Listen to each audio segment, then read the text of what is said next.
I was a student here at the University of Missouri in the 60s, graduating in 1969. This part of the campus looks much the same as it did in those years, but the atmosphere is much different. The 60s were times of change for those of us who lived through it, and that dangerous decade taught us many things. In 1969, the culmination, my friends and I were seniors, we were graduating. So for us, 69 was also a time of endings.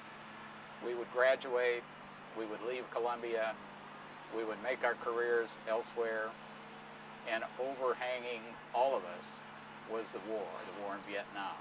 In the fall of 1968 and again in the spring of 1969, we'd often sit in our classrooms, windows open, watching politics being enacted in the park while we were discussing it in the classroom. World affairs, the protest movements against the war, women's lib, and so on. Afterwards, we might join the protest movement that would often march from Peace Park behind me to the Boone County Courthouse, where often, again, the police would break it up with the usual tear gas and we would adjourn to the Heidelberg for beers. We're standing in Peace Park, which was an important place for us back in the 60s, particularly 69, the year of change, I'd call it. There was protest everywhere against the war, for women's lib. The counterculture was an established way of life by then. And we were part of that. But at the same time, we were Columbia kids.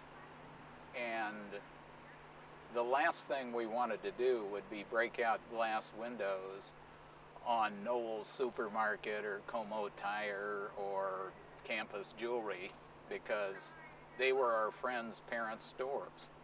So early we understood that capitalism has a good and a bad side. Part of the counterculture was reminding us that being in touch with the land had value. But for us Columbia kids, we had never been that far from the land, so it was deep inside us to start with.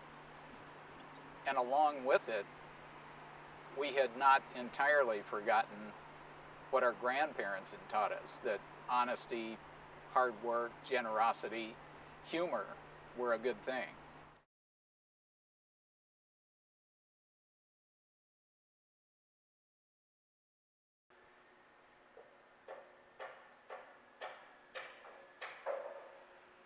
In the 60s, we were hungry for all sensation. We wanted to taste and experience everything, including all kinds of knowledge.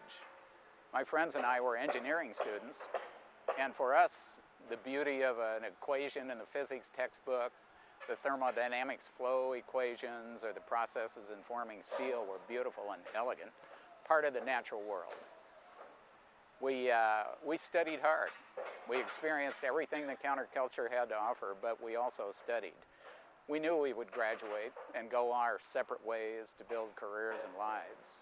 Allison, a character in Black and Gold, quotes Margaret Mead, the anthropologist, to say, "I can understand you better than you can understand me, because I've been young, but you've never been old." But Allison replies, "But that's no longer true, because you have not been young in the times we are in." At that point, they take some of the psychedelics that were so prevalent back in those days, psilocybin. And after a few minutes, the colors on the old wallpaper were beginning to shift as the psilocybin affected his senses. An intoxicating elixir of images began to flow across his mind. Columbia's essence, iced tea, Cardinal baseball, college classrooms, Zen philosophy, pot smoking 57 Chevys, summer evening barbecues, a Jefferson Airplane concert, and a science fiction book he'd read when he was 10 years old.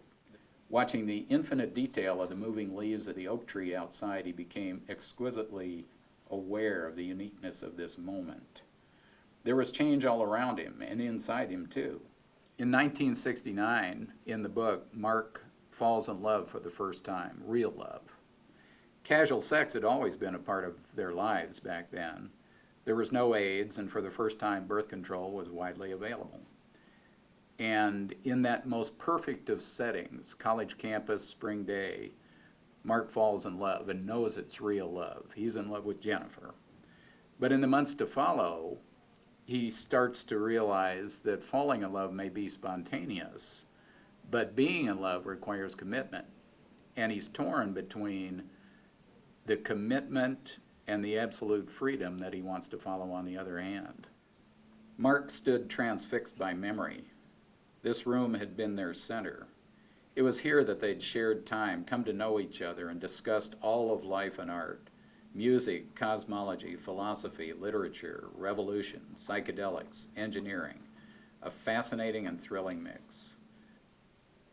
In the midst of the pressures Mark felt of school and the impending draft and his mother's illness, from time to time he'd run across high school friends that had elected to take a different road, not go to MU, but just continue their part-time jobs, for example, at Safeway. He runs across a guy who's now the assistant manager down there, and they talk, reminisce a little bit about the good times they had together back in high school. And Mark sort of wistfully thinks about how it might have been to take that easier path of not go to school, get married, work at a stable but undemanding job, live in Columbia the rest of his life. But it's, at this point, not an option. In 1969, across the street from campus was the Heidelberg, and beside it was a gas station. In the spring and summer of 1969, I had a part-time job at this gas station, working right here. In fact, I missed my graduation because I had to work that day.